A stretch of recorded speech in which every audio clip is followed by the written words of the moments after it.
herself. And now, our two brothers, both in one day, caught in the same trap, claiming blood for blood and death for death, each one at the expense of the other. We are the last ones left, sister. And what a death is promised for us, more terrible than any, if we break the law by defying the king and the power of the state. Think for a moment, Antigone, please. We are women.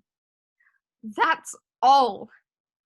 Physically weaker and barred from any political influence, how can we fight against the institutionalized strength of the male sex? They are in power, and we have to obey them this time, and maybe in worse situations than this. May God forgive me and the spirits of the dead. I have no choice. State power commands. I must do as I am told. When you are powerless, wild gestures and heroic refusals are reserved for madmen. Don't say anymore. I won't ask again. In fact, if you were to offer help now, I would refuse it. Do as you please. I intend to bury my brother, and if I die in the attempt, I shall die knowing that I have acted justly. What greater satisfaction than that for a loving sister to embrace a loving brother, even in the grave, and to be condemned for this criminal act of seeing him at peace? Our lives are short.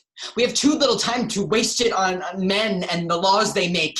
The approval of the dead is everlasting, and I shall bask in it as I lie among them. Do as you please. Live, by all means. The laws you will break are not of man's making. I reverence them. But how can I defy the unlimited power of the state? What weapons of mine are strong enough for that? That's a good excuse. I'll go and shovel the earth on my brother's body. I'm frightened, Antigone. I'm frightened for you. Don't be frightened for me. Fear for yourself. For God's sake, keep it quiet. Don't tell anyone. I'll keep our meeting secret. Don't you dare. You must shout it in the streets. If you keep it secret, I shall begin to hate you. There's a fire burning in you, Antigone, but it makes me go cold just to hear you. I'm not doing it for you, it's for him. This obsession will destroy you. You're certain to fail. I shall fail when I have failed, not before. But you know it's hopeless.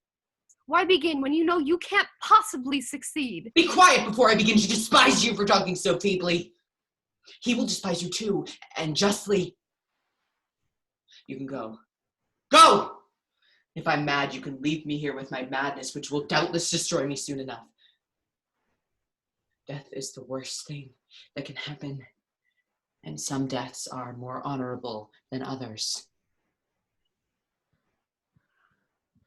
If you've made your mind up. Antigone, it's madness. Remember, I love you, whatever happens.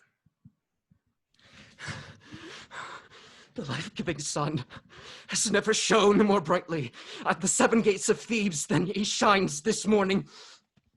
Never a more glorious dawning than this sunrise over Teiresias River, when the army of the foreign invader at first light made its panic-stricken flight. And all its white shields and its bright weapons were gone. Like a snowy eagle from the mountain crest it came, shrieking down on our city, the army of Argus, with a spurious treaty to enforce Polynices' claim. All its horsehair plumes nodding together, and a grinding of brass and a creaking of leather. By our 7 shuttered gates, it waited, eyes glittering in dark helms, swords drawn, spears couching. But before the killing and burning, the metallic taste of blood, the crashing in stonework and blazing wood, they turned and fled. The music of death in their ears, at their backs, the dragon's breath. Zeus had seen them.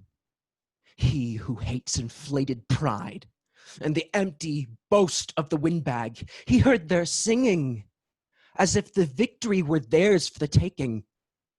And he brought down his thunder on their glittering host, struck them with lightning and sent them flying, scorched them and burned them and left them dying. Down like a rock from the mountain crest he came, thundering to earth. The flame dashed from his hand, the son of Thebes, whose best hope of fame was to conquer his native land, who failed in his quest. For the war god gave us his word of command.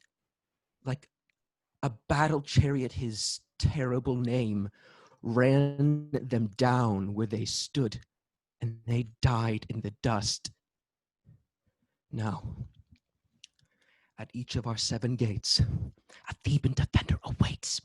And 7 champions bring their fame and armor to the fight. And before the coming of night, 6 have put their fame to the test. 6 have put fame and armor to rest as a tribute at great Zeus's feet. And at the 7th gate, 2 brothers meet, sharing their blood in death as in birth, each striking together, each laying the other dead on the earth.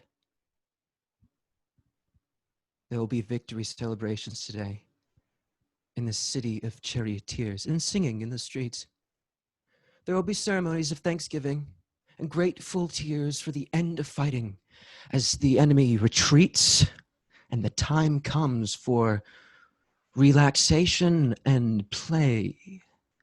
Now, as all voices are raised and the drum beats, the ecstatic god himself will appear.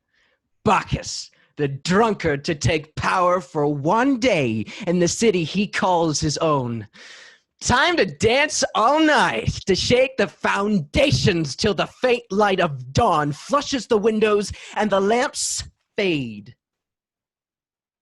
Now Creon is king.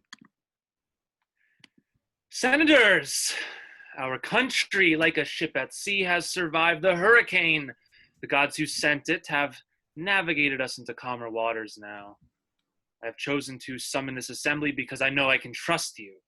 Your predecessors were loyal and reliable in King Laius' time, and when King Oedipus, in his exceptional wisdom, restored the fortunes of this city, when tragedy struck him and his rule was ended, your loyalty to the blood royal was never questioned, and you supported his sons, till they too were brought down in a single day, incestuously murdered, each brother shedding a brother's blood.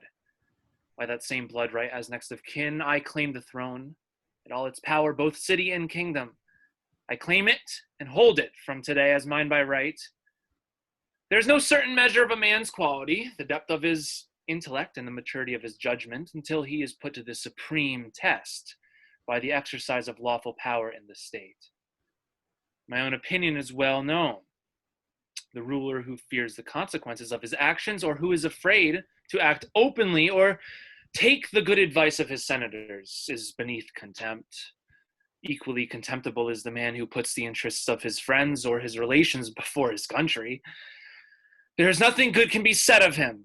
Let me make it plain before the gods, whose eyes are in every council chamber. When I see any threat to this nation, from whatever direction, I shall make it public. No one who is an enemy of the state shall ever be a friend of mine. The state, the fatherland, is everything to us. The ship we sail in. If she sinks, we all drown, and friendship drowns with us. That's my policy. Policy of service to the Commonwealth, and in pursuance of that policy, I have issued an official state decree concerning the sons of Oedipus, Teiresias, who died fighting for his country, and with exceptional bravery we shall bury him with all the honors and funeral ceremonies customary for a man who died a hero. The other, the outcast, the exile, his brother Polynices, who returned here at the head of a foreign army to destroy his homeland, to burn down the city and reduce the people to a condition of slavery or kill them in the streets.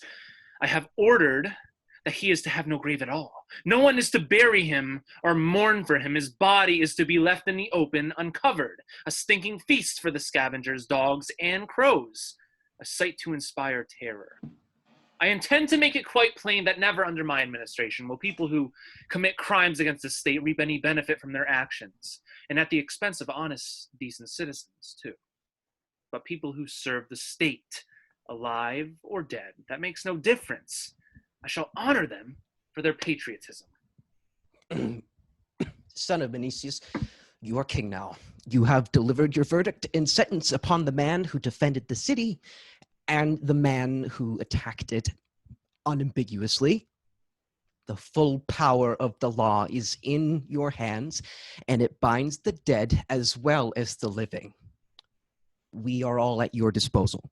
Make sure then that my orders are carried out. Younger men than us would implement your policies. I don't mean that. Polynices' body is already under guard. What else must we do? What other responsibility do you lay on us? Not to intrigue with dissidents or subversive elements. We are not mad, sir. We know the law and the penalty for breaking it. Which will be death. And be in no doubt I shall enforce it. But because there are always men who can be bought, who will risk anything, even death, if the bribe is large enough. My Lord Creon, sir, if I can hardly speak for lack of breath, it's not because I ran. I kept on stopping, as a matter of fact, half a dozen times, and I hung about as much as I dared. I haven't thought about anything so much for a long time. Listen, don't hurry, I said to myself. The chances are, poor sod, you'll cop it when you get there. But then I said to myself, you see, hang about, I said. Or rather don't, because if Creon hears this from somebody else, you're really in trouble. So I hurried here, as slow as I could, going round and round in circles in my head as well as with my feet.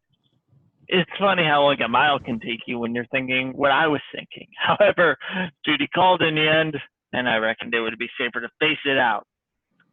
It may be unimportant, but I've come here. So now I'll tell you, if I am punished for it, the gods will be behind it, that's for sure. So I wouldn't have escaped it anyway. Talk sense, man. Why are you frightened? Well, first of all, sir, for myself, like my own point of view, I never done it, and I didn't see who else done it neither. So I shouldn't be punished for it, should I? Is there any need for all this preamble? You take great care to disassociate yourself from what you say. It must be bad news. It is bad news, sir, and I'm so scared. I don't know how to put it for the best. The plainest way, and then we can have done with you. Straight out with it, then. The body's buried. Someone or other, a handful of dust. That's all. Dry dust, but properly sprinkled. You know, religiously. Then gone. Whoever it was. You know what you are saying. Who has dared to disobey my orders? No way of knowing, sir. We have no idea. There had been no digging, no spade marks, or nothing. The ground's rock hard. No wheel tracks either. From a chariot or cart or anything. In fact, no clues of any kind at all. Nothing to tell you who might have done it. When the sentry taking the early turn discovered what had happened and reported back, we were all shattered and scared stiff. It was though as if the body had disappeared. Not buried in a proper grave, I don't mean, but lightly covered with a layer of earth. Almost as though some passing stranger with a religious turn of mind, knowing that being left unburied means everlasting anguish, and wandering without rest, had scattered a few handfuls. There was no tracks of animals either, not of dogs or anything. Who might have gnawed at it and covered it over with their front legs, like they do a bone. A real row started then, I can tell you. We all shouted at each other, and it could have been a fight. There's no one there to stop us. Any one of us could have done it. We all suspected each other. But we all denied it, and there was no evidence to prove one man guilty rather than another.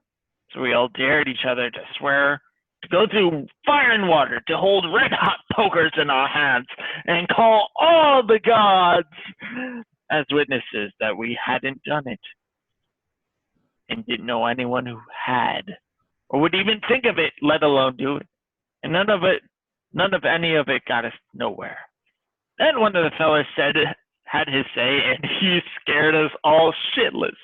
I can tell you, he said, and we knew he was dead right. There was no way out of it. We had to do it and take our chances. This fella said, one of us lot must tell the king. Because we can't just hide it, can we? That's what he said, and we knew he was right. So we decided we'd have to draw lots. And just my luck, I drew the short straw. So here I am. And I don't like telling it one little bit more than you like hearing it. The bloke who brings bad news never gets a medal. My Lord Creon, this policy of yours has worried me from the start. My political instinct tells me that this may be some sort of warning or sign, perhaps from the gods. How dare you! Shut your mouths, all of you, before I lose my temper. And you, if you are a superannuated fool, at least don't talk like one. It is likely, remotely likely, that the gods will think twice over that pile of stinking meat. My God, it's a blasphemy even to suggest that they would care a damn whether he was buried or not, let alone grant him an honorable funeral as though he were one of their principal supporters. The man who came to burn down their temples, plunder their treasuries, pull down their statues, and bring destruction and contempt for their land and its laws. Do the gods love criminals these days? Oh no, they do not. But gentlemen, there are men in this city, and I have noted them, a submersive faction, enemies of the state, a cell of oppositionists, call them what you will, who reject the law and my leadership. They meet in secret and nod and whisper their seditious talk, and they are behind this. Any fool can see that. Their bribery has suborned my soldiers and paid for this demonstration against my authority. Money! Gentlemen, money. The virus that infects mankind with every sickness we have a name for. No greater scourge than that. Money it is that pounds great cities to piles of rubble, turns people by the millions into homeless refugees, takes homeless citizens and corrupts them into doing things they would be ashamed to think of before the fee was mentioned, until there's no crime that can be bought, and in the end, brings them into the execution chamber. Well, whoever they are, these men who have sold themselves, they'll find the price considerably higher when they thought it was. You, come here. Get this into your head. By Zeus, my God, whose power I revere, I swear to you, soldier, that either you will find the man who buried Polynices' body in defiance of my express command and bring him here, the actual man who sprinkled the earth, no other will do, standing here in front of me, or you, soldier, will die for it. And death, I promise you, will be the least of your punishments. You will be made a public example, and interrogated by the security police, kept standing, beaten across the feet, the whole repertoire of special techniques at which we excel so much, until you confess the full range of this conspiracy. Who paid you? How much? And for what purpose? The choice is yours, and perhaps that indicates where your own best interests lie. Crimes against the state and its laws, you'll find, are very unprofitable in the end.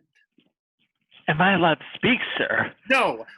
Why should you speak? Every word you say is painful to me. Well, it can't be Eric, can it, sir? Not what I said. It must stick in your gullet, or further down. Maybe sort of a pain in your conscience. You dare to answer me back and make jokes about my conscience. Me, sir? No, sir. I might give you earache. I can see that. I talk too much. Always have done. But the other pain, the heartburn, as it were, it's the criminal causing that, sir, not me. You're not short of a quick answer either. Maybe not, but I didn't bury the body. Not guilty to that, sir. But maybe guilty of selling your eyes for money, Sentry, of looking the other way for cash. I think it's a shame, sir, that an intelligent man and as well-educated as you are should miss the point so completely. I'm not interested in your opinions. If you fail to find this enemy of the state and bring him here to me, you'll learn that money from whatever source will certainly not save your life. Let's hope they find him, whoever he is. But one thing I'm sure of, they won't find me. I'd never thought I'd get out of here alive. And when I do get out, nothing will bring me back again. I've had an amazing stroke of luck, and I won't chance my arm a second time.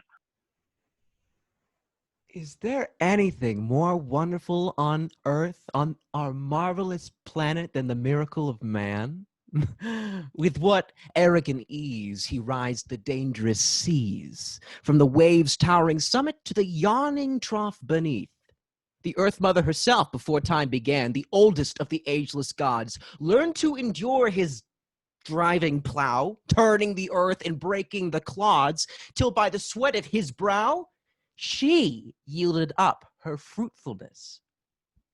The quick-witted birds are no match for him. Neither victim nor predator among the beasts of the plain, nor the sea's seizing masses. His cunning surpasses their instinct. His skill is greater. His snares never fail, and his net teems. The wild bull of the savage mountain and the magnificent stag who passes like a king through upland and glen, the untamed horse with his matted tresses uncut on his neck, all submit to man, and the yoke in the bit, and his power increases. He has mastered the mysteries of language and thought, which moves faster than the wind. He has tamed and made rational political wisdom too, all the knowledge of people and states, all the practical arts of government. He has studied and refined, built cities to shelter his head against rain and danger and cold, and ordered all things in his mind. There is no problem he cannot resolve by the exercise of his brains or his breath. And the only disease he cannot solve or cure is death. In action, he is subtle beyond imagination, limitless in his skill, and these gifts are both enemies and friends as he applies them with equal determination to good or to evil ends. All men honor, and the state uplifts that man to the heights of glory, whose powers uphold the Constitution and the gods and their laws. His city prospers. But if he shifts his ground and takes the wrong path, despising morality and blown up with pride, indulges himself in his power, at my hearth, may he never warm himself or sit at my side. But wait, I can't believe my eyes. Can this be true? This is Antigone. I recognize her as clearly as I see you. Her father's destiny was suffering and pain, and on all his progeny misfortunes reign. Child, did you openly disobey the new king's order and bury your brother?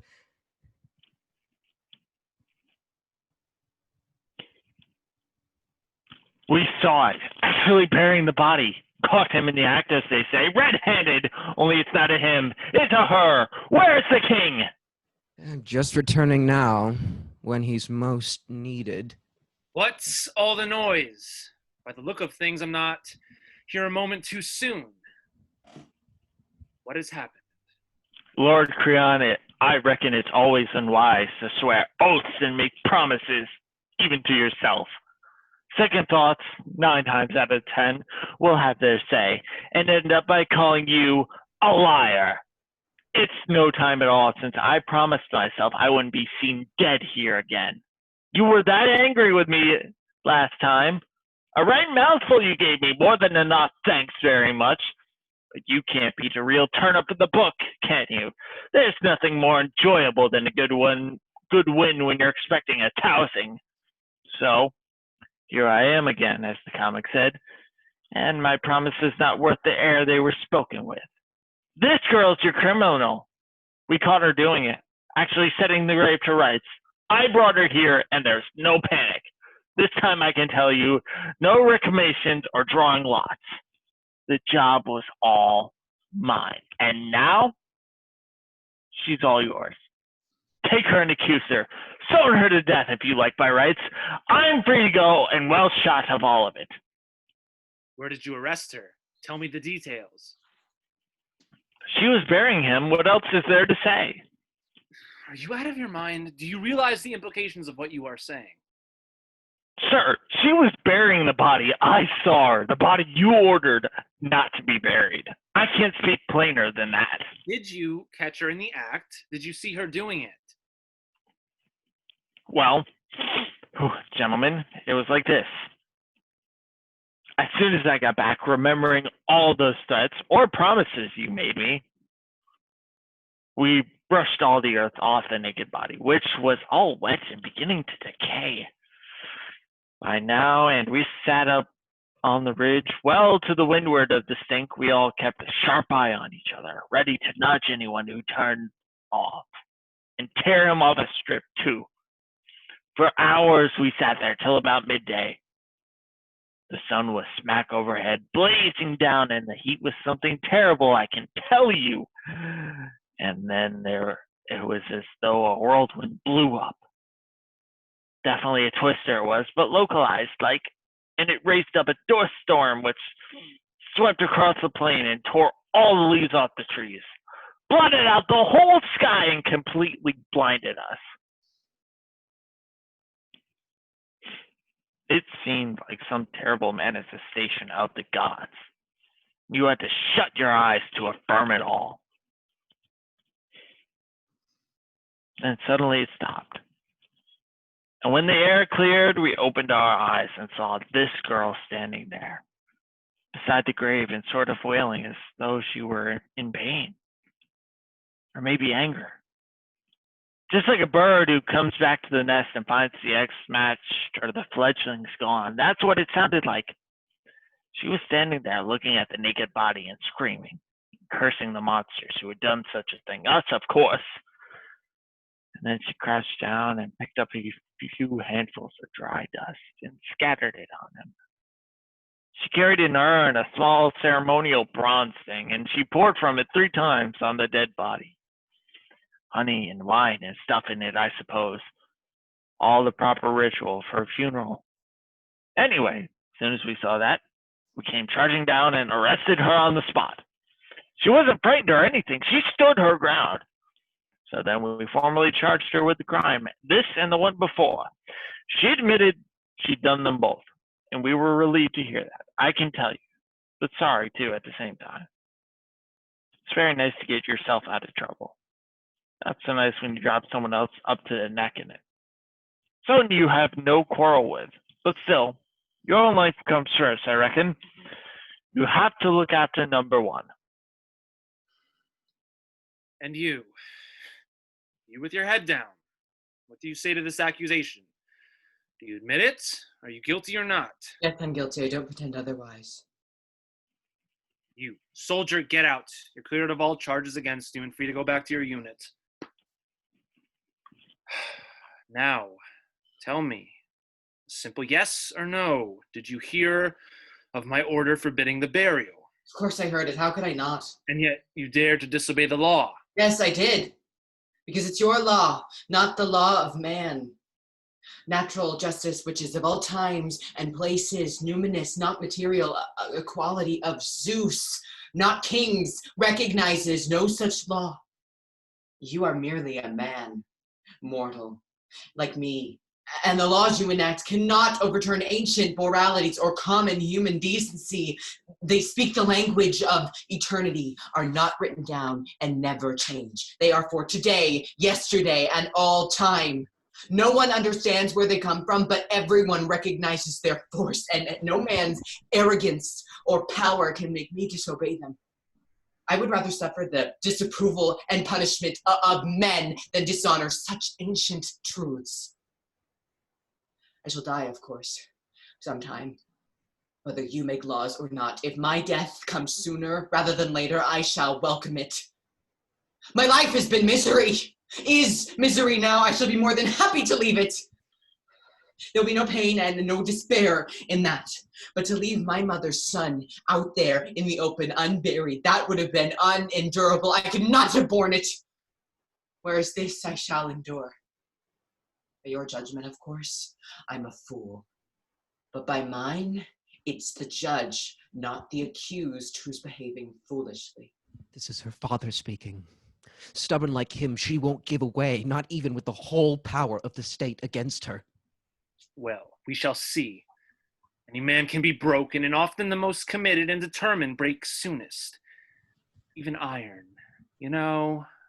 left lying in the fire too long, becomes over-tempered and will snap as soon as a little pressure is applied. You can break it into pieces, and the wildest horse in the end submits to the bit and halter just like the rest. People without power. Ordinary citizens must necessarily obey those in authority over them. This woman is very proud. That was obvious in the first place when she broke the law, and is even clearer now. She glories in the crime she has committed and insults me to my face, as well as ignoring my decree.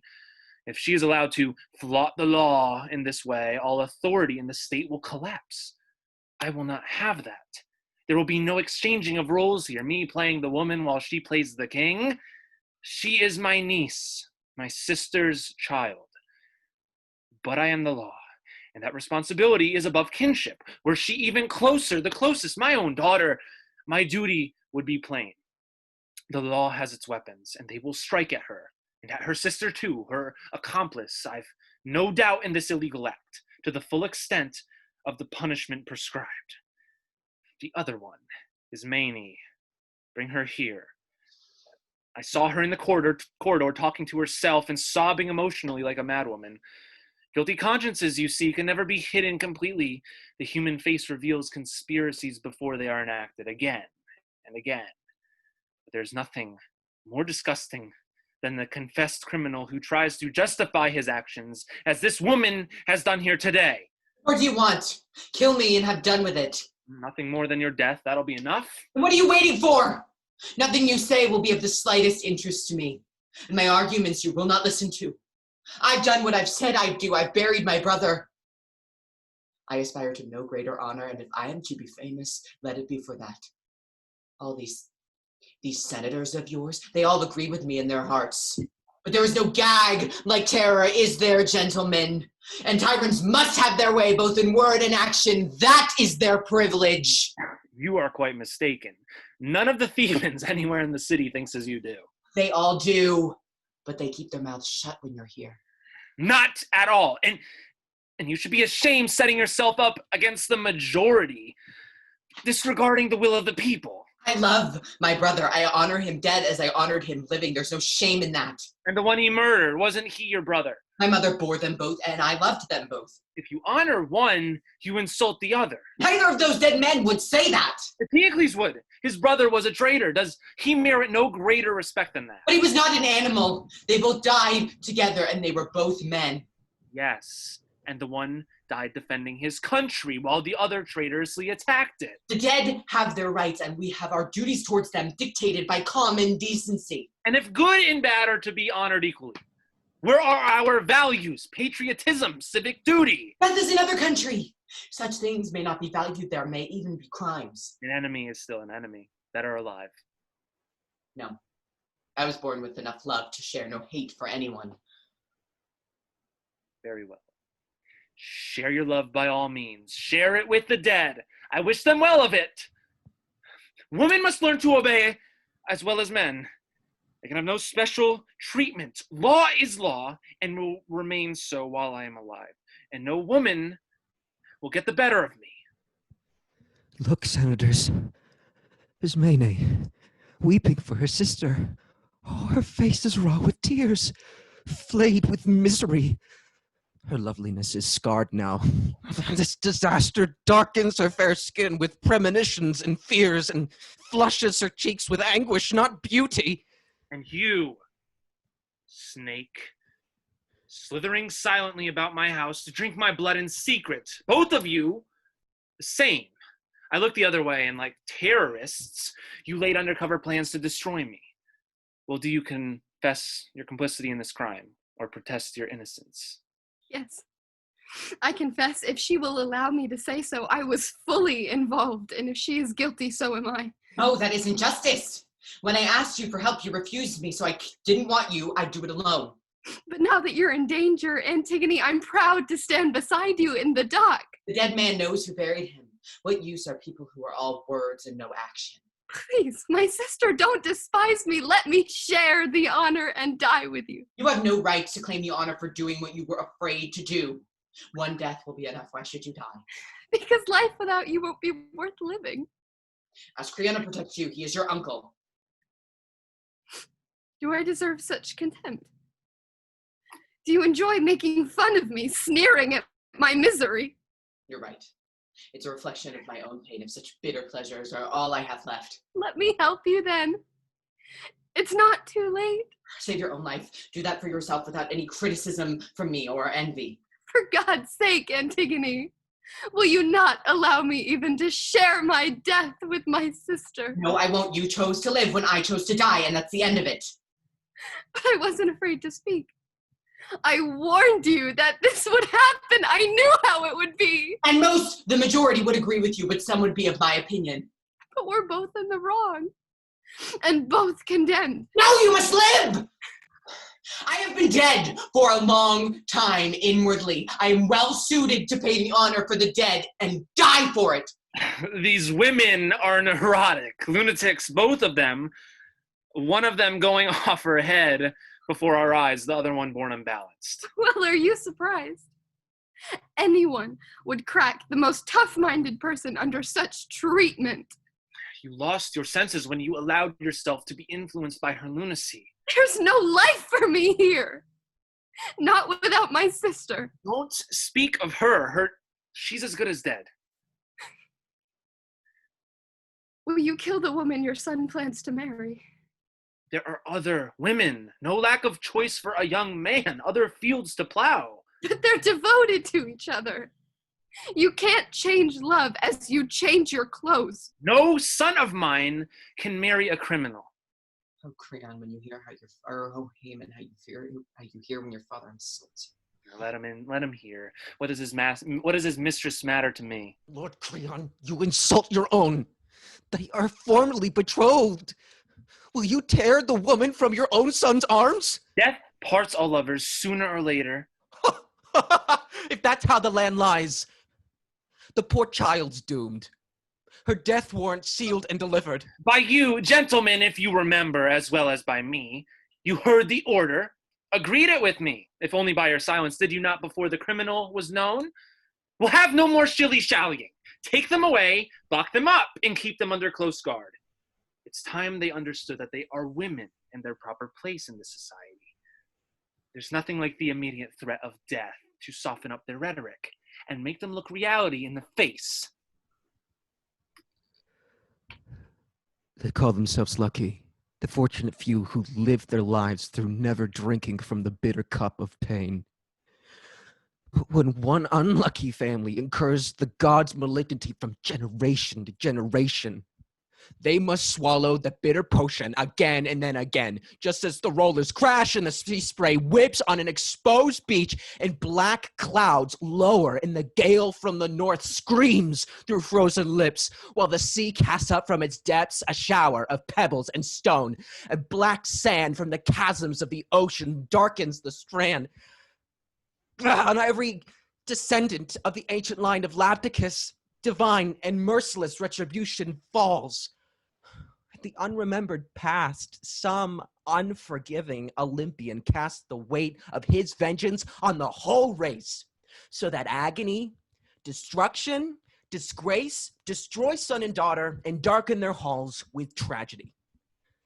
The cold hands of the dead reach out for the living, and no one is spared. Another generation sheds its blood, new light is snuffed out, the young root barred from the same bloody axe. The characteristic sin of Oedipus, arrogance, brings its bleak harvest in. For Zeus is all-powerful. No man can match him. He never sleeps, as man must sleep, and time, which leaves its mark on fair complexions and dark, can never engrave his face or dim the brightness of his palace, where the gods keep their ageless court at the utmost peak of sublime Olympus. Zeus is master there, and well did that wise man speak, who said that past and future time he holds in his right hand, and that those who climb in their greatness or wickedness beyond the permitted height, he brings to destruction and despair. But all men hope, and some have ambition. Far-ranging birds that never tire, those wings bear some men steadily onward, but some others aimlessly swoop and glide down to frivolous pastures, landscapes of obsession, pathways to disaster, and the merciless fire. And no man can claim to have understood hope or ambition till the flame burns under his feet, and that the once solid wood of his life is reduced to his last condition, ashes, dust. A wise man said, from out of the depths of his inspiration, when a man commits crimes and is proud of his action, a flaming sword hangs over his head, no future but the grave or a funeral urn. My dear son, I don't doubt you have heard the news of our final decision, the condemnation of the woman you intend to marry. You come here, I hope, in not any spirit of anger against your father, but understanding that we are always comrades, and my love for you is unshaken. I know I am your son, Father. I understand the depth of your experience in matters of state, and I try to follow and benefit from it whenever I can. Any marriage would be worthless to me that did not have your approval and love. Good fellow, hang on to that. Father's opinion should always be influential with his son. And fathers with young sons, when they pray for them, ask especially that they should grow up to be loyal, obedient, under pressure, the first to strike at their father's enemies, just as they are the first to support his friends. A father whose sons yield no such profits from the investment of his parenthood breeds grief and sorrow as his offspring and becomes himself a figure of fun, especially to his enemies. Don't be taken in, boy. Don't let any woman ensnare you by exploiting her sexuality or any of the attractions that lure infatuated men into submission. God help the lovesick fool who marries a dominating woman. Passion never lasts, and a cold bedroom breeds cold hearts, anger, and bitterness, for there's no hatred so violent as the hatred of two people who were once in love. Get rid of her, my boy. This girl's an enemy, no good to you or your best interests. Spit her out like poison. Let her find herself a husband that suits her among the dead. Don't deceive yourself. She has been openly apprehended performing a criminal act against the state. She is a confessed traitor, and if I were to spare her life, I too would betray the state and its law and everything I stand for. I will not do it, and she must die. But let her pray to Zeus till she drops. Let her assert she stands for family love and ancient virtues and all the rest of it. If I tolerate treachery in my own house, under my very nose, how can I crush subversion anywhere else in the city or in the state at large? A man who rules wisely within his own family is more likely to make sensible judgments in political matters in his direction of the state, to pervert the law, to twist it, to serve one's own ends or the interests of one's relations. That cannot be allowed neither in states nor in families, and will not be allowed by me in any circumstances. Unquestioning obedience to whomsoever the state appoints to be its ruler is the law as far as I'm concerned, and this applies to small things as well as great ones, just or unjust, right or wrong. The man who is firm in his dealings with his family will be equally firm in power. His wisdom will be equally remarkable, whether as king or indeed as subject. In times of war and national danger, he will be the man you can rely on, the man you would feel safe with fighting beside you in the front rank when the battle becomes critical. In discipline, anarchy, disobedience, what greater scourge than that for humankind? States collapse from within, cities are blown to rubble, efficient armies are disorganized, and potential victory turn to disaster and carnage, and all by disobedience. Anarchy, indiscipline. Whereas the well-drilled regiment that asks no questions stands firm, knows nothing, and needs to know nothing, and wins. thus saving the lives of millions of honest people. Authority is essential in any state and will be upheld in this one by me. There will be no yielding to female fantasies, not by so much as an inch. And if we must be deposed, let it be by a man's hand, eh, son? Not by a conspiracy of women. An old man is fit to judge, Lord Creon. You have spoken rationally, sensibly, and with the wisdom gathered from long experience. Father, the most enviable of a man's gifts is the ability to reason clearly. And it's not for me to say that you are wrong, even if I were clever enough or experienced enough, which I'm not. But it's also true to say that some men think differently about these things. And as your son, my most useful function, it seems to me, is to keep you in touch with what people are thinking, what they say and do, and approve or disapprove of, and sometimes what they leave unsaid. The prospect of your disapproval is a great silencer of men's tongues, and some things are never said for fear of the consequences. But I can sometimes hear what people whisper behind their hands, and everywhere I hear sympathy expressed for this unfortunate girl, condemned as she is to a horrifying death that no woman has ever suffered before, and unjustly in most people's eyes. In burying her brother, who was killed in action, she did something most people consider decent and honorable, rather than leaving him naked on the battlefield for the dogs to tear at and kites and scavengers to pick to the bone. She should be given a medal for it, those same people say, and her name inscribed on the roll of honor. Such things are whispered in secret, Father, and they have reached my ears. Sir, your reputation matters to me, as much as your good health and happiness do. Indeed, your good name matters more. What can a loving son be more jealous of than his father's reputation?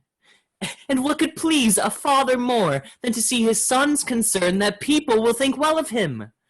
Then let me beg you to have second thoughts, and not be certain that your own opinion is the only right one, and that all men share it.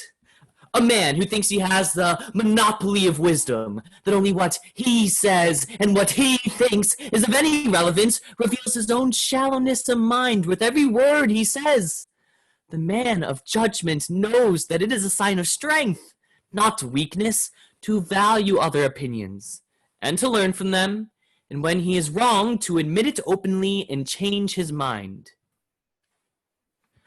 You see it when a river floods. The trees that bend survive. Those whose trunks are inflexible are snapped off short by the weight of water. And a sailor in a storm who refuses to reef his sail and run with the wind is likely to end up capsized. I beg you, Father, think twice about this. Don't let your anger influence you. If a man of my age may lay some small claim to common sense, let me say this. Absolute certainty is fine, if a man can be certain that his wisdom is absolute. But such certainty and such wisdom is rare among men. And that being so, the next best is to learn to listen, and to take good advice when it is offered. There's a lot of sense, my Lord Creon, in what this young man has said. As indeed there was in everything that you said too. The fact is, you are both in the right.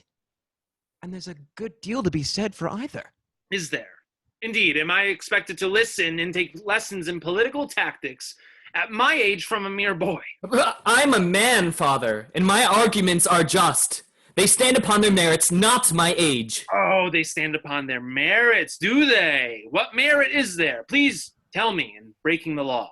If she'd done something shameful, I wouldn't defend her. He has brought the law into contempt. That's shameful. Listen to the people in the streets, Father. The ordinary Thebans. They say she hasn't. I have never based my political principles on the opinions of people in the street. Now you're the one who's speaking like a boy. I'm speaking like a king. It's It's my responsibility, and I will act accordingly to my own convictions. When the state becomes one man, it ceases to be a state. The state is the statesman who rules it. It reflects his judgment. It belongs to him. Go and rule in the desert, then. There's nobody there to argue with you. Oh, what a king you'll be. This boy of mine is on the woman's side. Yes, if you are a woman, father, I am. I'm on your side, father. I'm fighting for you. You damned impertinent devil. Every word you say is against me. Your own father. When I know you're wrong, I have to speak. How am I wrong? By maintaining my position in the authority of the state? Is that wrong? When position and authority ride roughshod over moral feeling. You're weak and extraneous and contemptible, with no will of your own. You're a woman's mouthpiece. I'm not ashamed of what I'm saying. Every word you have said pleads for her cause. I plead for you, and for myself, and for common humanity, respect for the dead. You will never marry that woman. She won't live long enough to see that day. If she dies, she won't die alone. There'll be 2 deaths, not 1. Threatening me? How dare you threaten me? No, that's not a threat. I'm telling you, your policy was misbegotten from the beginning. Misbegotten? Dear God, if anything's misbegotten here, it's my son. I promise you. If you weren't my father, I'd say you were demented. Don't father me. You're a woman's plaything, a tame lapdog. Is anyone else allowed to speak? Must you have the last word in everything? Must all the rest of us be gagged? I must, and I will. And you, I promise you will regret that you have spoken here today. I will not be sneered at or contradicted by anyone. Sons can be punished too.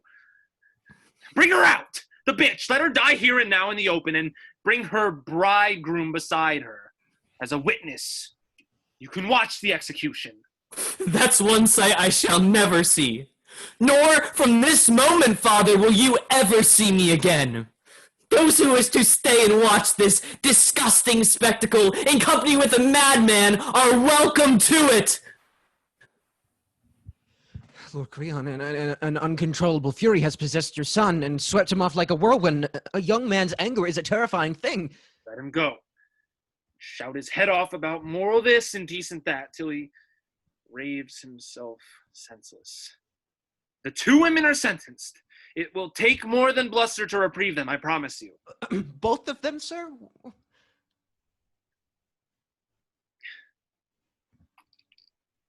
You mean to put both of the sisters to death? No. You are right. I can take advice. The one who covered the body, not the other. And for the condemned one, what manner of death? Take her to some lonely place, rocky and unfrequented by anyone. Find a cave and wall her up in it. Bury her alive, but with just enough food, though, so that no guilt for her death will fall either upon us or the state. She'll have plenty of time to honor the gods of the dead there, since they received so many of her prayers. They will release her, and she will learn that worshiping the dead is not the business of the living. When the god of unbridled passion makes war, he always wins. No forces on earth can withstand his powerful, merciless hand. With the first flowers appear in a young girl's cheek, the remorseless magic begins. And then from the deepest valley to the highest peak, his traps are set, and no man's sins or virtues can keep him from the net. The mania is universal. The gods themselves run mad. Men lose their wits, and no one is spared. When the madness strikes, no one is safe. The maturest of men will commit follies and crimes undreamed of in saner times. What else could provoke the strike between father and son? The family divided in a murderous anger between kin. There is a fire in a woman's eye, incited by such consuming heat a man's mind can burn. Aphrodite shares power with Zeus. Her seat is at his right hand. Her lightning strikes at the heart, and the power is frightening. Yet how can we talk of justice while we stand and watch this unendurable sight? My eyes will have their way and weep, seeing Antigone, like a young bride going to her bedchamber to marry the dead and share her everlasting sleep. In all my wanderings, gentlemen, this place has been my home. I was born in this city, and now I begin my last journey. I look up at the sun and its familiar sky, only to feel the warmth on my face and to say goodbye. In the daytime of my life, in mid-breath, this security policeman, Death, arrests me as he arrests everyone, young and old, at home or in the street. To the cold waters of darkness we come, never to return across that silent river. No wedding for me, no music, no guests in the room. My wedding gift is eternity in a stone tomb. My dowry forever not to be. Death, my bridegroom. But your action is famous. In every street mouths whisper, Antigone. You go down to the dead with the promise of glory ringing in your head. And nothing to devalue your beauty. No sword has scarred you, plague visited, unmarked, untouched. You pass from the dangerous light into the safety of eternal night, alive, alone, and free. Do you remember the sad story of Tantalus's daughter? She was a stranger from Phrygia, unmarried, like me, in danger, like mine. She was sentenced to die on the rock of Sipylus, and there was no glory for her, only the endless shock of the elements in that terrible place where she was imprisoned. The mountains embraced like fingers of ivy, tying her down, enclosing, entombing her, and she all alone while the snows blinded her and the freezing rain ripped her to rags and exposed her pain to the naked sky. What bitter tears she shed as she slowly turned to stone, and the gray rock petrified her by inches, and she died. Her story is mine. Today I shall share her rocky bed. But she was a goddess, not born for death, like the children of men whose desperate mortality is their only certainty. Will it soothe your pain to share her destiny, or soften your distress as alive in the earth you draw your last breath to live on in legend and stone? This is a mockery! By everything the city, our fathers, has ever held sacred, you landowners, you elder statesmen, you rulers of Thebes, my dying is no joke. Am I a figure of fun to be treated like a child, insulted and humiliated as I leave you forever? And forests and meadows and our Theban river, glittering pathway ceaselessly flowing from Teiresias' death till now, flatlands thundering beneath our chariots. You must be my witnesses, my only friends and mourners, victimized by an unjust law. I go to my last home in the living tomb to wait while the darkness descends cold and starving on my stony bed, halfway between the living and the dead. But no one has ever dared to go as so far before as you have dared to go. But now you have stumbled and stubbed your toe and will shortly shed your blood on the marble staircase of the law. You carry your father's crimes like a millstone on your back. Small wonder in such times if the bones bend or break. Nothing more painful than that.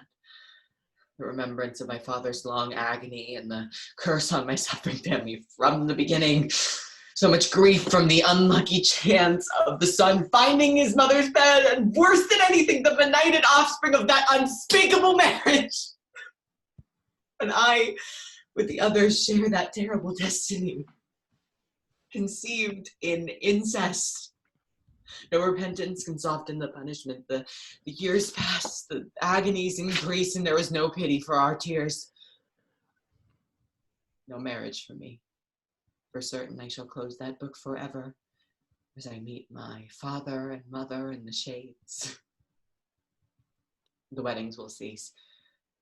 Marriage, the woman of Argos, finished my brother and finished me too. One death breeds another. To pay respect for the dead is praiseworthy. An act of love, and religion must have its due.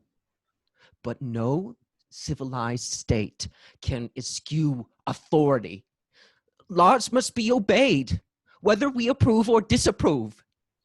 If you refuse to sanction the power of the state by indulging your obsession, you connive at your own fate. Spare me your sympathy. Weep no false tears. I know the path I must follow, to the sunless county of eternal sorrow, the bleak waters of eternity, the unimaginable years. No grief where none is felt. I shall go alone and in silence to my house of stone.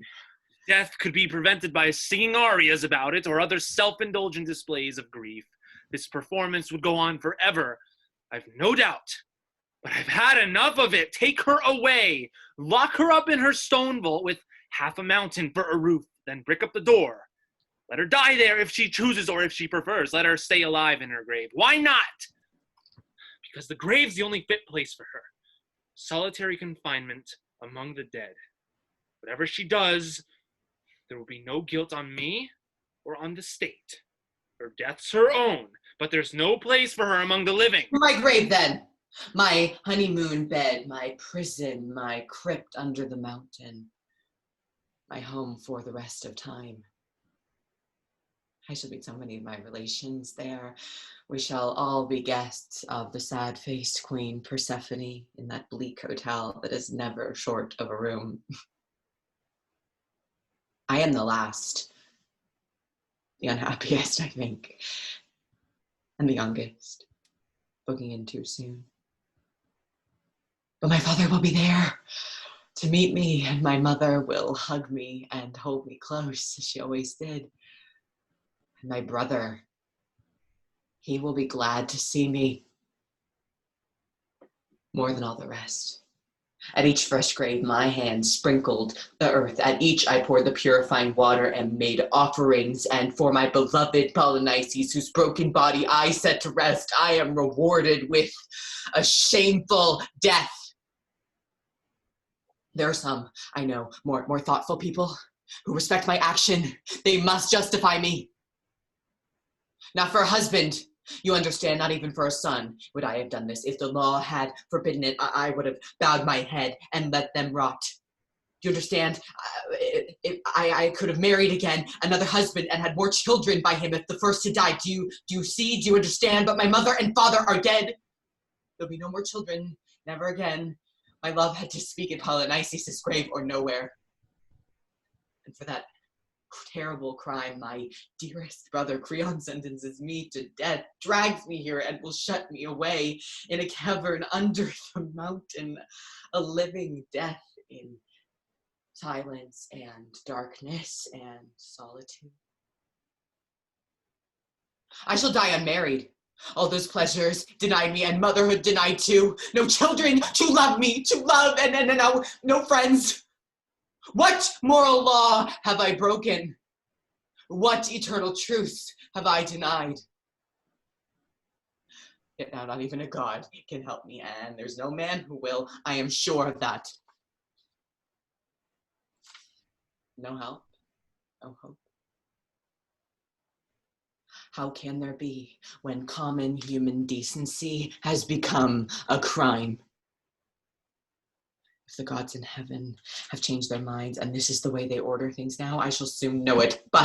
And I shall have learned my lesson the hard way. If some others are mistaken, let them be punished as I have been punished, and let them suffer the injustice that I suffer. She hasn't changed. Even now, the anger inside her still blows like a hurricane. The sooner she's got rid of shut up, out of harm's way and forgotten, the better.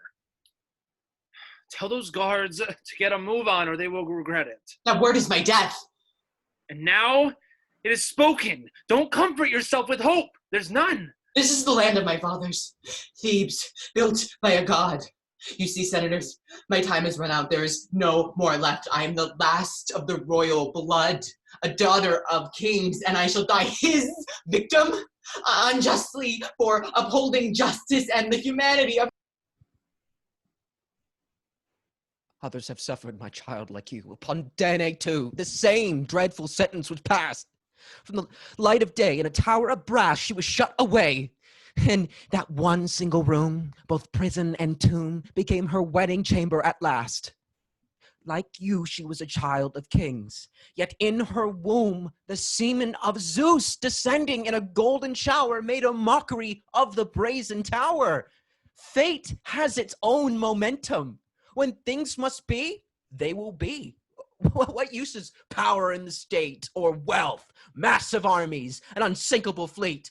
Gods make their entrances by strength or stealth, and no tombs or towers can keep them out. The Arrogant king Lycurgus discovered wisdom when he angered the god Dionysus with his railing. That proud Edonian king was punished with madness and long imprisoned in a rocky cell to endure the private and particular hell of lunacy, till the healing silence soothed and reordered his brain. He learned there the terrible power of the god he had challenged.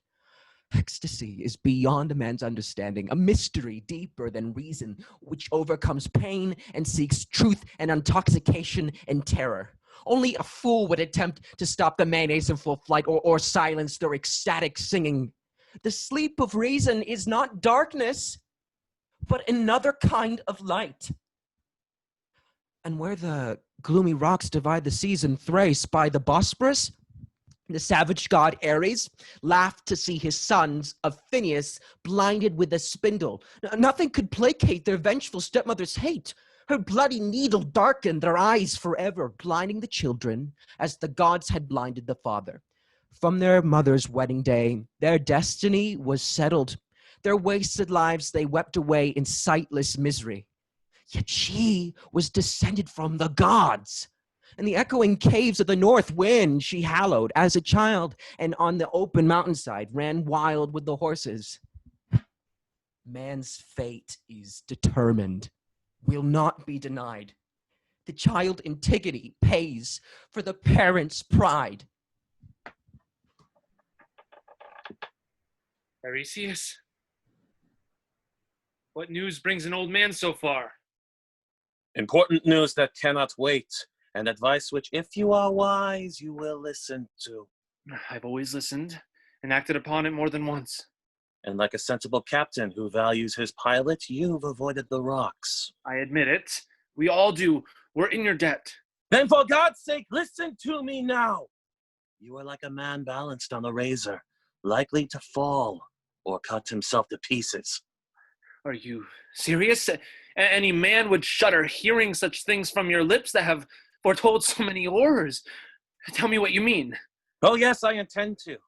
Everything my experience of forecasting the future and understanding symbols have revealed to me, I will make plain to you. I was sitting in my usual seat, a place where I can hear the singing and secret language of the birds and understand their meaning, when I heard quite unexpectedly a terrible new sound, like shrieking or cries of anguish, hysterical twittering and whistling, like the babble of a barbaric language only capable of expressing hatred or pain. By that and the wild beating of wings, I knew the birds were at war. Such sounds could mean nothing else. I could well imagine their blood-stained beaks and dripping claws, and that thought disturbed me deeply. At once I went to my altar to see what I could learn from the sacrifice by fire. But nothing would burn. A filthy liquid ran down the flesh, then dropped on the embers and sizzled and bubbled amongst the ashes. Then the gallbladder burst, spurting stinking acid across the meat, and all the fat melted and was rendered down until the bone was there. I saw all this, for my boy saw it. He sees for me what my eyes cannot, just as I see things to which other people are blind. But in that filth, I read nothing. The oracle was clogged with fat and decay, and then it was revealed. I understood that you, King Creon, have decreed this filth that chokes our altars. The blood and flesh that stinks there is the blood and flesh vomited up from the gullets of dogs and carrion crows, the blood of Polynices, the flesh of that unluckiest of the sons of Oedipus, still unburied, and affronting more than our sense of smell. The gods themselves are disgusted. They deny our prayers and sacrifices. How could they do otherwise? How can the birds sing of anything but horrors blown out by this banquet of blood, clogged and stinking, till their very beaks drip with it? My son, listen to me. Any man can make a mistake or commit a crime. The man who can recognize what he has done, see that he was mistaken or morally wrong, admit it, and put it right, that man proves it is never too late to become wise, and no one will condemn him. But if he compounds his stupidity with stubbornness and an obstinate refusal to face the facts, he is nothing but a fool. Is there anyone more stupid than the man who cannot see his own stupidity? Polynices is dead. Don't revenge yourself upon his remains. You can kill a man once and once only. Is there any glory to be gained by defeating a poor corpse? This is good advice, my son, sincerely offered by someone who wishes you well. Take it. So that's your news, is it, old man? I am to be the target, am I, for everyone to shoot at? Well, I am wise too.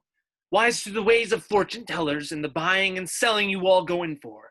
And I'm to be the latest bargain, I see. I'm to be bought and sold like silver from the exchequer at Sardis, or gold from India. I'm to be part of the trade. Let me tell you this. There is not enough gold in the world to buy a grave for that man. If golden eagles should carry him up by joints and shreds to Zeus, and spew him in goblets on the marble floor of Olympus, not even that blasphemy would be enough to deflect me from my purpose.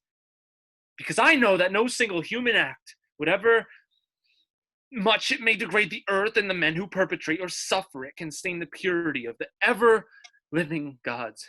But let me tell you this, Teiresias. A man can fall. He can fall like a stone, especially if he pretends to give good advice and wraps it up in a profound cloak of religiosity, when all the time naked self-interest and the greed for profit are the only motives that matter to him. Are there any wise men left? Anywhere? Oh goodness, how profound. Do you have any more thunderous platitudes to follow that one? Mature judgment cannot be bought. No treasure is as valuable. And good advice is worth more than a fortune to any man. And bad advice is worse than worthless. A disease which infects the wisest of men. You describe your own symptoms exactly. I refuse to become involved in a slinging match or quarrel with the recognized prophet of Thebes. Yet you insult me to my face! You say that my predictions are both false and dishonest. That is because all fortune tellers are money grubbers and charlatans. Kings, too, have been known to be acquisitive. You realize the man you are talking to, I am the king. You are the king, yes! My good advice helped to make you one. You've had your successes, I know that. You've been proved right on more than one occasion. But honesty's another matter. I've never trusted you. Don't provoke me to tell you everything. The dark waters of prophecy are better left undisturbed. Disturb them.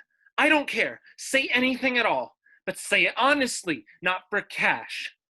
Are you really foolish enough to believe that money has ever been my motive? Because my integrity is not for sale. Listen, Creon, this is the truth! Before many more days, before the sun has risen, shall we say a few more times, you will have made your payment, corpse for corpse, with a child of your own blood. You have buried the one still living, the woman who moves and breathes, you have given to the grave. And the dead man you have left unwashed, unwept, and without the common courtesy of a decent covering of earth, so that both have been wronged, and the gods of the underworld to whom the body justly belongs are denied it and are insulted. Such matters are not for you to judge.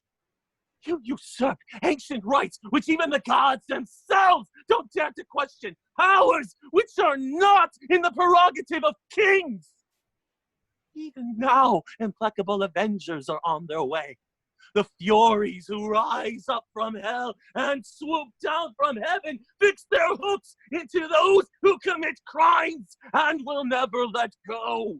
The suffering you have inflicted upon others will be inflicted upon you. You will suffer as they did. Have I been bribed do you think? Am I speaking for money now? For very long. Yes, it will be very soon. There will be screaming and bitter tears and hysterical crying in your house. From men as well as women. Other cities too, other states will turn upon you for the crime you have committed. Dogs and vultures will swarm in their streets, dropping fragments of the unburied man at corners, on doorsteps, in the public squares. They will smell the pollution and turn to you, its author. That's all I have to say. You have made me angry, Creon, with your crude accusations, and so I made you my target. And like a good marksman, all my shots have hit the bull. You can feel them, can't you? You can feel the pain like an arrow. Here. My lord, he's gone. Promising nothing but disasters to come. My hair grew gray in this city. I was dark-haired here, and now I am white, and in that time I have never known any of his prophecies to be proved wrong. Neither have I, man. I know that part as much as well as you do. My mind's torn apart like a tug of war, one way, then the other. How can I give way now? But how can I stand here like a fool and wait stubbornly for whatever disaster may be coming? Lord Creon, it's time to take good advice. Give it, then. Don't be afraid. I'll listen. Release the woman from her underground prison and give honorable burial to the dead man. So that's your advice. Total collapse. Complete withdrawal. Do you all think like that? We do, sir. And do it quickly, for heaven's sake. The gods never move faster than when punishing men with the consequences of their own actions. How can I do it? It's unendurable to deny every principle. In every action I have stood fast by. But I dare not stand upon the iron laws of necessity. Go on, sir. Do it now, and do it personally, not by proxy, with your own hands. Yes. I'll go. Myself at once. Somebody, everybody, bring spades and sledgehammers out onto the mountain. I'm coming with you. If I've changed my mind, I'll act upon it with exactly the same determination. I sentenced her, and I'll set her free. Tear down the bricks with my own hands if necessary. Perhaps it is wiser to let the old laws stand. My fear tells me it is. And that's a voice every prudent man must listen to. Great God with many names, child of thunder, whom Zeus conceived on Cadmus' daughter, here in Thebes, Bacchus, Dionysus in Italy revered, and in Demeter's mysterious Eleusis both praised and feared. This is your native city, where the quiet river of Ismene waters the meadows, where the fever of ecstasy possesses your womenfolk, your own Thebes, where the dragon's teeth were sown.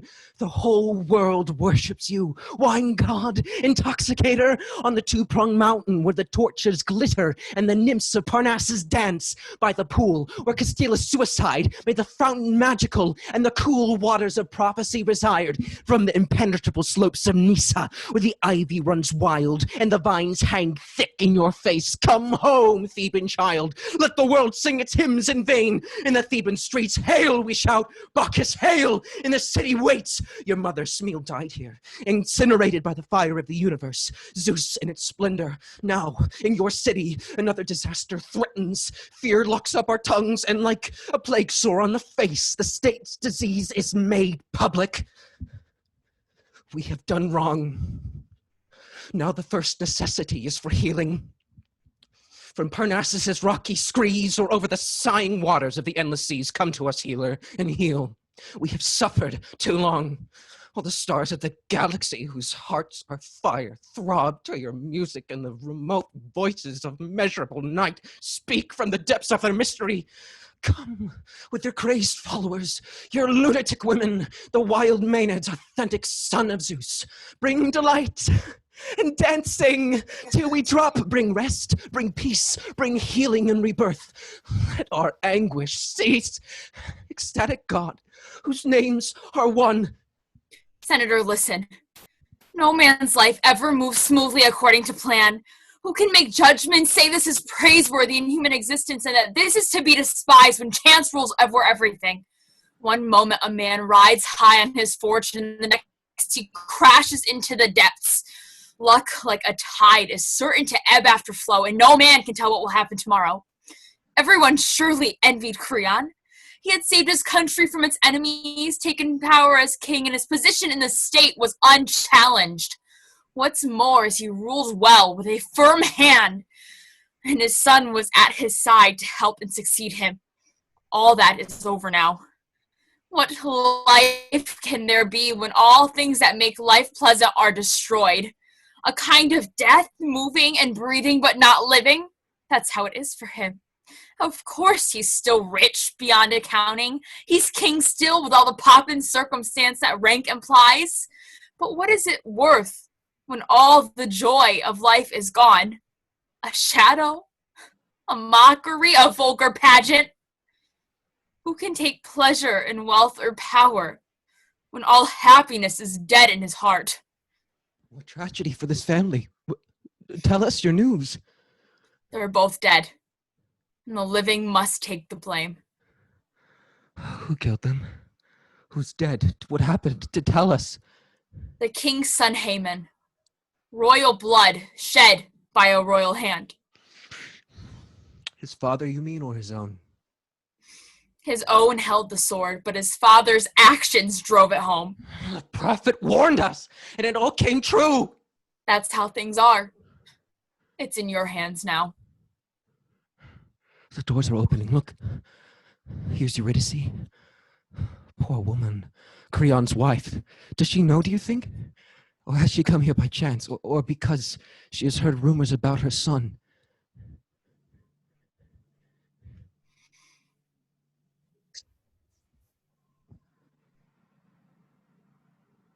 Gentlemen, good friends, my ears caught something of what you were saying. A few words as I opened the door.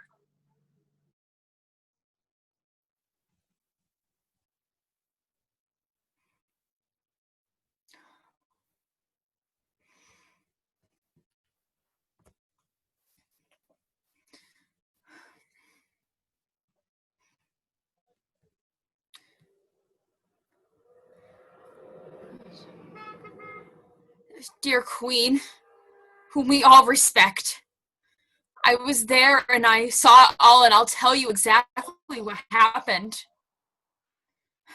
There's no point to soften the blow now, only to be proved a liar later. It's best to tell the truth. I went with the king, your husband, to the edge of the battlefield where we saw the body of Polynices still lying where he fell in a terrible state. The dogs had been at him, so we prayed. First to Hecate, who haunts the crossroads and the tombs and the scenes of crimes committed but not atoned for. Then to Pluto, king of the dead. We asked them to give pity on him and on us and not to be angry. And we washed him with holy water, or what was left of him, and cut fresh branches to make a pyre and burn the remains. Then we shoveled a mound of his own Theban earth over the ashes, and when we finished, we hurried off as fast as we could to see the prison cell furnished with stones by the woman who's married to death. But before we arrived, one of the soldiers with the inevitable job of guarding that godforsaken place came running back to tell the king that he heard a terrible noise like screaming from inside the mountain. And as Creon got nearer, he heard it too. Faint, but audible, a kind of weird sobbing or moaning, low and unearthly, as though grief were speaking its own naked language. The king groaned out loud, and we all heard him say, "Oh God, is this what I was afraid of? Am I a prophet too? This path up to the tomb, these last few steps are the most agonizing journey I shall ever make. I can hear my son's voice in there. You, quickly, guards, anybody, get inside and squeeze between the rocks where somebody has already forced an entrance. Get into the main chamber of the cave and tell me if it's my son's voice I recognize or whether it's the gods that are playing some brutal game with me.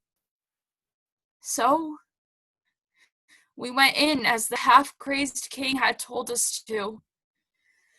And in the darkest corner, we saw her, strung up by the neck, hanging from an improvised rope of twisted linen strips torn from her own dress. Haemon was right beside her, cuddling her body as it dangled there, sobbing broken-heartedly at his wife's death and the marriage bad luck and his father's cruelty that made certain would never take place. When Creon saw them, he staggered into the cave groaning like an animal and sobbed out loud, "My boy, my poor boy, what have you done?" And then, "Have you gone mad coming here? There is nothing here for you but death and alienation and despair. Come away from there, my son. Come out, for God's sakes, I'm begging you, come away." But the boy just looked at him, and his eyes were terrifying, with an anger like I've never seen before. Without a word, he spat in his father's face, drew his sword, and lunged straight for the old man. But Creon was quick and skipped out of the distance, and the poor lad, hysterical with grief and self-disgust, held his sword at arm's length and plunged it between his own ribs. And then, still conscious, he lifted the girl down into the crook of his arm and cradled her there in his own blood. His breathing got harder and shorter, and as his life flooded away before our eyes, like a fountain soaking her body, so that her white cheeks flushed red again with bloodstains. So now they're together, two corpses joined in death. He got his marriage, poor lad, but it was sodomized in the grave where there are no celebrations. They looked like honeymooners, quietly sleeping side by side in one bed. Evidence of the havoc man can bring upon man with his own pig-headedness and arrogance. That's strange. What do you make of it? His wife has gone without a word, giving no indication of her own feelings one way or the other. It scares me a bit, but I'm quite sure she has good reason. A public demonstration of grief would be unlike her. She'll suffer like any other mother for her son's death, but in private with her women. She'd never do anything foolish or indiscreet. I'm sure of that. She's far too sensible. I don't know. Her silence was unnerving, dangerously unlike what one would expect. That sort of silence is sometimes more threatening than screaming in tears. I'll go in after her, just to make sure grief doesn't tempt her to do anything silly or excessive. You're right. The silence was unnerving. She seemed to feel nothing, and in my experience, that's dangerous. Look there! The king is coming! Oh, but not alone. A silent witness comes before him, dead as stone, unspeaking evidence that the crime, like the grief, is all his own. He suffers now for his wrongdoing. Pain. There was hatred inside me. The urge to destroy drove me like a maniac, an insane plunge towards death. Your death, my boy. See here the killer and his victim. See here the father and his son. I was responsible. My actions killed him. There is no blame for him. None. Blasted in the morning of your life, my hope, my joy. My hand powered the knife. My arrogance determined your fate. You see the truth now, but you see it too late. Suffering is the only school teacher. The gods have broken my back, whipped me like a beast up the stony track, and destroyed my self-respect. All pleasure, all rejoicing they have turned to anguish and weeping. Man is a naked, mortal creature. Affliction is all he can expect. My lord, you have suffered enough, but more suffering is marked to your name.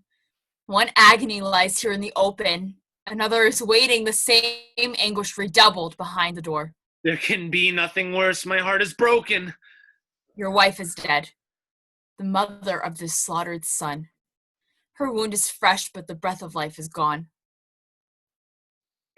Hades is deep, bottomless, the abyss of the dead. Will you kill me too, or bring me to my knees, to suffer longer, beating my head, insensible with pain? What can you say, messenger of death with the sad face, more than you've said already? My way is towards the darkness. My case can be no worse than it is. Can you kill me again? I am dead already. Is there more blood, more savagery, more hacking of the flesh, more pain? First the son, then the mother. No end to this grief. There's no hiding it now. See for yourself. Unending, unendurable pain. This is the second time I am forced to see what no man's eye should ever see, even once. Is this how it ends? Or will there be more torture, more suffering?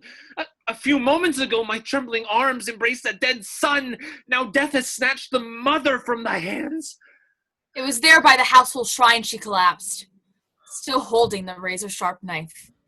And as the darkness drew its slow blinds and her eyes closed, she spoke of Megareus, who died in the fullness of his youth, her elder boy. By his empty bed she wept for the son's life who ended today. And with her last dying breath, cursed you as his murderer who drove him to this death. I'm shaking. I shall go mad with this terror. There must be a sword somewhere, a sharp two-edged knife to cut away my life. Living is misery for me now, forever. When I look, I see blood everywhere. It's no more than the truth I've told. Her last word was to blame you for both deaths, mother and son. How did she die?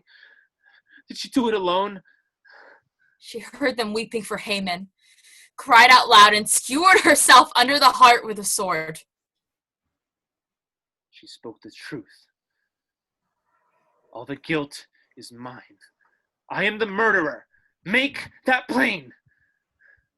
Somebody, anybody, take me away. I disgrace the decent light of day. I am nothing now. I have become nothing. Nothing can happen to a man who is nothing. Oh, but how can we judge for the best in times like these? Prompt action is safest. What more is there to lose? Where are you, my friend? Come, you shadowy messenger who runs faster than the wind. Wrap me in darkness as a friend should. Why waste another day? What good is daylight to me? Why should my misery darken the face of another dawn? Pull down the blind. Tomorrow is a mystery. No man can say what time will make plain. We live day by day. The future is in greater hands than ours. I am nothing. I want nothing. My last simplest prayers. No time for prayers now. Too late to pray. What must come will come tomorrow or today. I am nothing. Take me then, the man who killed without knowing it his wife and son? Where shall I go then? Left or right? All wrong. Turnings now into the night. Darkness, hide me. There's blood on my hands. My head is split. My back is broken. I should be dead. The key to human happiness is to nurture wisdom in your heart. For man to attend to man's business and let the gods play their part. Above all, to stand in awe of the eternal, unalterable law. The proud man may pretend in his arrogance to despise everything but himself. In the end, the gods will bring him to grief. Today it has happened here. With our own eyes, we have seen an old man, through suffering, become wise.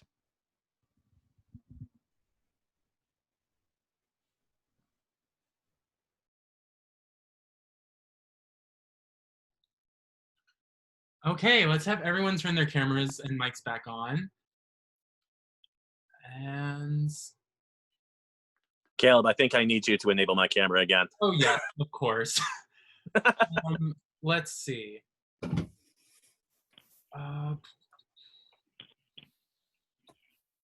There we go. Okay. All right. Yay. Okay. So, audience members, I think if there are any questions, you can either send them through chat or raise your hand. This is my first time going through any kind of webinar format. So I'm pretty sure you can raise your hand and then we can unmute you so you can ask it through audio, or you can send a chat. Either way works. So yeah. Can everybody hear me right now? Yes. Okay, Yes, cool. Eddie. I finally got everything to connect. Okay. Okay. Yes, hello. So we have a couple questions. Okay. From Caitlin Ferrari. Caitlin Ferrari. So, April, what was the toughest part of the show for you to emotionally connect with? Definitely the incest. Definitely being a child of incest and coming to terms with being really ashamed of your family and where you come from, because I am really proud of my parents and where I come from. So that is definitely something that I am just not used to at all. I don't know if Maddy can say anything to that, but Oh, yeah, definitely. Especially since I have to disagree with you in the beginning. That was really tough for me as well. And I think we have a similar outlook on being ashamed of where we come from here. But the fact that I have to kind of denounce you as well in the beginning is also really difficult for me. yeah. And yeah, it's very hard to connect to incest and stuff. Yeah. And another question from Caitlin Ferrari. For Kellen, what do you think is the most impactful part of this show? Oh, Caitlin, I love you, but there's a lot. For me, what was the most impactful was plain and simply just the fact that Antigone goes to the lengths that she does and politics wins. In the end, Creon is the law and what he says goes, and Antigone using her own whims, her own free will, and what she knows is right, to do the right thing, to give her brother the just burial he deserves, regardless if he's a traitor to the country or not. He is still family. He deserves that honor. And politics just saying, nah. That for me, and just Creon just reinforcing that statement to Haemon, to the soldier, to Teiresias, to everyone until it's too late. All right. That's all I got. Sorry. We'll come back. Caitlin has two other questions, and we'll come back. Just Told her she had a lot. From Erica Gay, we love Erica Gay. How was the process using Zoom, rehearsing and getting the technology to work? And this will be to anyone. Yeah, I personally, I spent the latter half of my senior year in acting school on Zoom, and I hated it. I despised it. I didn't think this could be a medium for theater at all. But after this process, I really found that if it's directed well, thank you, Caleb, it can be a really good place to experiment with multiple forms of styles of acting, because it's really like film acting kind of, because we're all on film. So it's a good way to practice that. But also, the story is so relevant to right now and what's going on that I think everyone, I felt, just clicked immediately. and through this combined like passion to do this play, I feel like it worked magically. Magic of theater. It worked over Zoom. We conquered the demon Zoom. I almost liken it to like almost like radio drama in a way, you know, like in the past, you know, before we had webcams and film and things like that, there were whole radio dramas, and kids would literally sit around waiting for these shows to come on. And I can almost liken it to that in a way. You know, the process was so smooth, though. All of these people are amazing to work with. And it really helps when you have an amazing director and an amazing dramaturg. Mm-hmm. Here's to that. Definitely. So, I'm gonna answer that same question and mix it with one of Caitlin's questions, was to me about, do you feel like you had to compromise parts of your vision for this piece in any way since you had to do it virtually? So, originally, I wanted to direct the show at my school, and unfortunately we just didn't have time in our schedule to do so. And I had friends doing these different readings on Zoom, and so I figured, what's an easy play to do that doesn't have any rights, that can easily fit in a Zoom call, that isn't like, oh, welcome to like the living room, like it doesn't have any of that kind of dialogue. So I immediately realized that Antigone would fit, especially a version that doesn't have any kind of licensing to it. And my entire vision for the show was set in Zoom rather than on stage. So I had all of these ideas, just like how, like what happened in the show of Teiresias just kind of like cutting the chorus out and then just showing up as a one-on-one with Creon. This idea of the chorus doing a video diary to the camera for the monologues rather than as like a chorus of people, it's like a one-on-one. So I didn't really have to adapt much. There were other things I did give up where I thought there could have been moments of chat being used, like for Creon to kind of communicate with his guards to kind of cut Antigone off when she talks. And we still had that, we just didn't have any chat. So there were minor things like that that I gave up. But other than that, most of my concept was to set it in Zoom. And that's what we worked on majorly, was fitting to the format and working on acting rather than any kind of like scenery, or we didn't work much on costumes. It was mostly me asking, wear what you want. So yeah. And Hunter asks, what translation of Antigone was used? We used the version that was written by Don Taylor, and it was originally produced and filmed through BBC, which is really interesting. And they had a National Theatre revival back in 2012. But yeah, this is a version I love a lot, mostly based on the conversations between Antigone and Creon, because I love the language that they use. And I felt as if this had a very mixed feel of modern with traditional language that would fit in a Zoom call, I thought. And then I believe Caitlin has another question for anyone. How do you think this show connects with what society is going through now? Anyone want to tackle that? Well, my biggest thing is just my line where I say to Creon, listen to the people in the streets, the ordinary Thebans. That one stood out to me right away, just because it's happening, and listen. I definitely equate the chorus to be the general population of the United States right now. The chorus is definitely, the beginning of the play is very scared of Creon, but they still try to push against authority by giving him advice.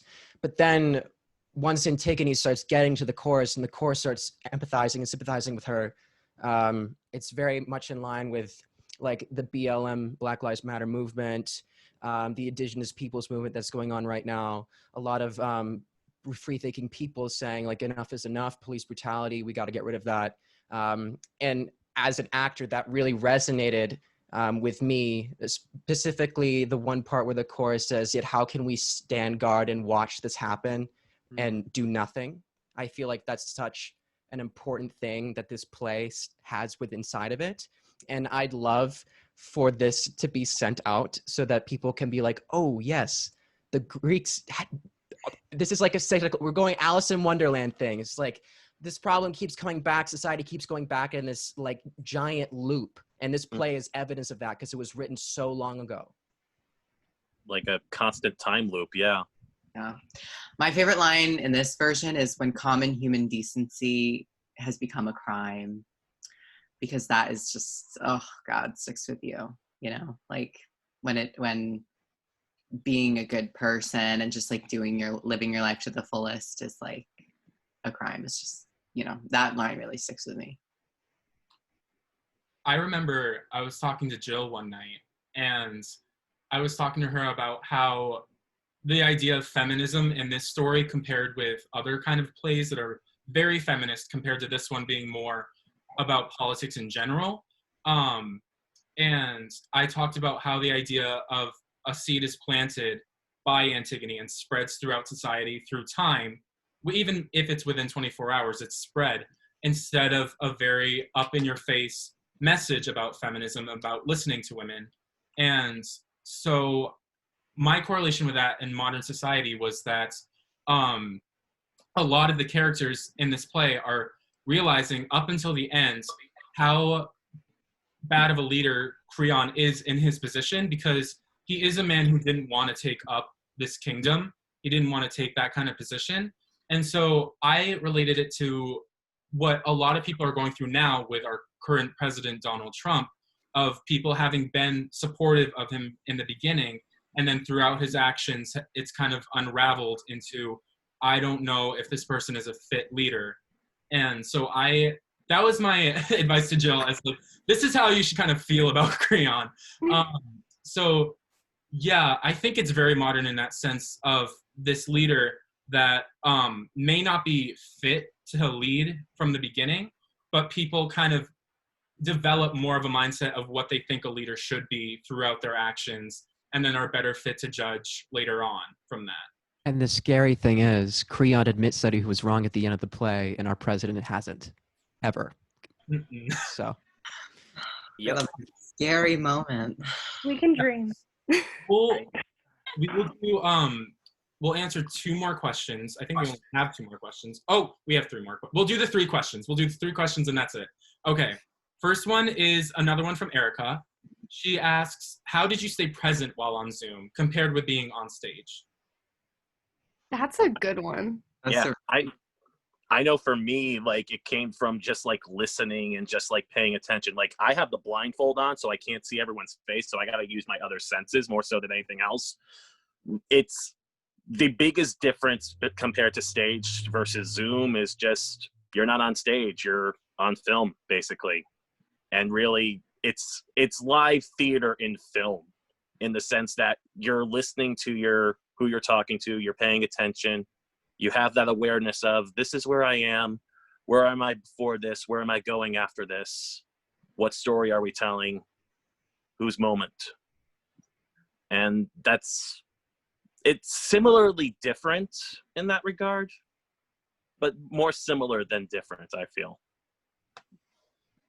What really helps me, especially with such a classic play, is focusing on the words, because I don't think there's any extraneous wording used. I think everything they say is what they mean, and it means something for the show. So focusing on the words that you're given, you can kind of channel that through you into the camera, I think, is what really helped me. And then just focusing on receiving from the person you're talking to was something that also really helped me. Yeah.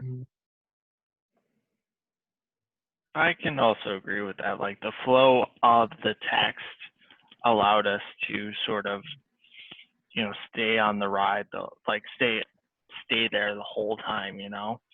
And while it was very difficult at first to understand the intention with the lines. I mean, we're so used to being on stage and working with each other and having these face-to-face conversations. However, you know, due to COVID, we're not allowed to do that. So as artists, we have to adapt and overcome these challenges. next question is from Corinne. She asks, do you think you would be willing to ever use this type of medium again? Yes, I am directing Hillary Clinton soon. No, I think it's Caleb definitely did a great job directing this piece because he really used Zoom as like a way to enhance the text and talked about the plague and we talked about all these things and that definitely changed my perspective. I'm a director as well, and that definitely changed my perspective on directing on Zoom. And I'm thinking about setting some plays in Zoom and stuff. So I'm very proud of him, and like that definitely changed my perspective. So Caleb definitely changed my mind about directing on Zoom. Caleb killed it. Mm. And I think that the classics also lend themselves really well to Zoom because like back in the day it was Let's Go Hear a Play, and it's like all about the words and not like all these crazy scene changes and settings. Exactly. Yeah. I think if I would be willing to use it again, honestly, it depends on the people that you have. If you have a cast that is willing to work together, put in the effort, and understand the difficulties of this process, then yeah, totally, we can use this again. If the situation isn't right, though, you can't use it. And then our final question is from Barry. He asks, why do you believe Creon changes his mind? What was it, his fear, his conscience, Teiresias, or all of the above? Oh, that's actually from Catherine Brown, but sent through Barry. All of the above. No, I'm I guess literally it would be because Teiresias came in and told him all that he told him, but it was I don't know, it was weird playing him because it's like you try to make him a lot more complex than like just the harsh like word, because like he's an asshole, like he's to everybody. And but I honestly I was going more at him. It says like he's an older guy, but I was honestly taking him more of at a younger prince, like coming up to the throne, not having a lot of experience and having all this power come down on him, and him having to take control of this and try to take control of all the people, all this and that, and the values he thinks he has to uphold from previous rulers. I kind of based it off like what's the guy, the Game of Thrones Joffrey, the kind of that kid in there. Yeah. Kind of a dick, but like you felt for him at some points because he's so young and like innocent and coming up into this power he has. So that's kind of the route I took, instead of playing him as this like old guy that's just mean. But it's definitely like, to make the long story short, his conscience. Definitely his conscience. He starts feeling more. He starts feeling more. He actually starts feeling some emotion towards the end. Everybody's coming down on him. It's steps. He goes through the soldier, then Antigone, who's related, Haemon, his own son, and then finally the prophet. It's just steps, working his way up to finally coming into realization with himself that like, hey, maybe something's wrong here. So that was my take on that. A very perceptive take.